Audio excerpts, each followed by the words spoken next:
Сәлем достар, адамнан арнаулы білім еңбек дағдылары мен іс керектілігін талап ететін еңбек іс-әрекетінің түрін мамандық деп атаймыз. Әр адам белгілі маман иесі атанып, және ол оның басты табыс көзіне айналады. Осы бір орында тұрмайтын дүниеде қаншалықты көп әрі ерекше жұмыс орындары болса да, мамандылықтардың түрлері де соншалықты көп болады. Егер өз жұмысыңызға көңіліңіз толмаса, онда осы видеомызда көрсетілген мамандықтар ойыңызды түбегейлі өзгертеді. Сізбен бірге Puzzle каналы. Бүгін ең қауіпті мамандықтарды назарларыңызға ұсынамыз.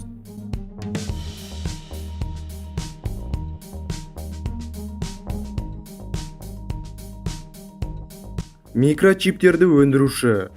Қазіргі таңда түрлі гаджеттер мен компьютерлерге арналған чиптерді жасап шығару үшін ағзаға қауіпті химиялық заттар қолданылады. Ол чиптерде сынаптан бастап басқа да көптеген химиялық қоспаларды кездестірсе болады. Микрочиптер өндірісі адам өліміне әкелмесе де, салдарынан қызметкерлерде тыныс жол аурулары мен қатерлі ісікке шалдығу қаупі жоғарылай түседі. Мұнай платформасының жұмысшылары. Өрт, жарылыс, немесе батып кету салдарынан көз жұму кеңінен тараған мамандық түрі. Ол мұнай ұңғыларын бұрғылаушылар. Тәулігіне 16 сағат немесе 24-48 сағат бойы жаңғыш қасиеті бар материалдармен жұмыс істеу оңай мамандықтардың бірі емес. Оның үстіне бұрғылаушылар жағалаудан жүздеген, кейбір кездер мыңдаған километр қашықтықта, өркениеттен аулақ дерлік жерде және дәрігерлік көмек тез арада келе алмайтын жағдайларда жұмыс істейді. Құрылысшылар. Құрылысшылар қауіпсіздікті қамтамасыз ететін арнайы құрылғылармен қолданғанымен, бұл жұмыста өмірге қауіпті құралдар мен ауыр заттар жетерлік. Сонымен қатар биікте жұмыс істеу мен электр тоғы да құрылысшылардың өміріне қауіп төндіреді. Оқыс оқиға орнына хабар таратып, сондай-ақ соғыс орнынан және тағы басқа қауіпті аймақтардағы соңғы ақпараттармен бөлісетін тілшілер әрқашан қауіпті жағдайларда болады. Өмірде болып жатқан кез келген жаңалықты көрермендерге жеткізу маңыздылығын бірінші орынға қоятын тілшілердің жұмысын ең қауіпті жұмыстарының бірі деп сенімді айтса болады. Кез келген жыртқыш хайуанды қолға үйрету қауіпті жұмыс болып саналады. Бірақ олардың ішіндегі өмірге ең қауіптісі ол қолтырауынды үйрету. Бұл мамандық сізді қолтырауынға жем болуға әкелуі мүмкін. Қолтырауынды үйретушілер өз өмірін тәуекел етіп, дене мүшелерін қолтырауын аузына кіргізіп, аяқ қолдары мен құйрығымен ойнап, басқа да ойға кіріп шықпайтын әрекеттерге барады. Ал келесі орындағы маман иесінің қателесуі өлімге тең. Сапер мамандығы. Минасыздыру мамандарының жұмысы салқын қандылықты талап етеді. Саперлар әр жыл сайын мыңдаған жарылғыш қаруларды минасыздандырып, адамдардың тыныштығы үшін өз өмірлерімен қоштасуға дайын болады.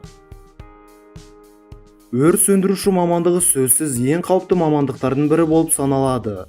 Десе де бүгінгі біздің тобымызда біз үйреніп қалған өрт сөндірушілердің орнынан парашютист өрт сөндірушілер орналасқан. Бұл мамандықты көпшілік біле бермейді. Бірақ орман өртену кезінде бұл адамдар от ошағына бірінші болып түсіп, өртпен барынша күреседі. Күйіп қалу, биіктіктен құлап жарақат алу бұл мамандықта өте жиі кездеседі. Ал бұл мамандыққа кез келген адамды ала бермейді. Себебі жұмыс барысында ес тиіп, бас айналып және тайып құлап кету қаупі өте жоғары. Биік көпірлерді бояушы. Мүмкін бұл жұмыстың несі қиын деп ойлап қалатын адамдар болатын шығар. Бірақ бұл жұмыс орнына тұру үшін адамдар біршама тест өтіп, осы жұмысқа толықтай лайық екенін дәлелдеуі тиіс.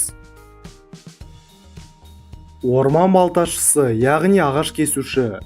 Әлемдегі ең қауіпті мамандықтардың бірі болып саналады. Өзге мамандықтарға қарағанда аталған сала жұмысшыларының арасындағы өлім 20 есе жоғары екен. Күн сайын ауыр техникалармен жұмыс істейтін мамандар көбінесе құрылғы істен шығып кеткендіктен немесе ағаш астында қалғандықтан көз жұмады. Ал бірінші орында өте сирек кездесетін әрі өте қауіпті мамандықтардың қатарына жататын биіктікте жұмыс істейтін электромонтажшылар. Электр линияларға тікұшақтан шығып салбырап жұмыс етіп тұрған адамдарды көрсең өзіне сену қиын болатын сияқты. Бірақ ондай мамандықтың түрлері болады. Біле білсеңіздер, мұндай жоғары вольттық линиялардағы жұмысшылардың көбі өз жұмыстарын жалаңаш қолдармен атқаратын кездері де болады. Тоқтың соқпауына екі себеп бар: арнайы киім және жерге тимей тұруы. Міне бүгінгі видеомыз аяғына жеткенімен қауіпті мамандықтардың тізімі әлі де біте қоймайды. Сондықтан болашақта қауіпті маман иелері жайлы тағы да видеолар түсіретін боламыз. Ал егер сізге бүгінгі видеомыз ұнаса, лайк басып, каналдың дамуына өз үлесін қосып кетіңіз. Және Пазл каналына жазылып, өз достарын шақырып, міне мына жердегі қоңыраушаны басуға ұмытпаңыз. Сонда біздің шығып жатқан жаңа видеоларды әрдайым бірінші көретін боласыз.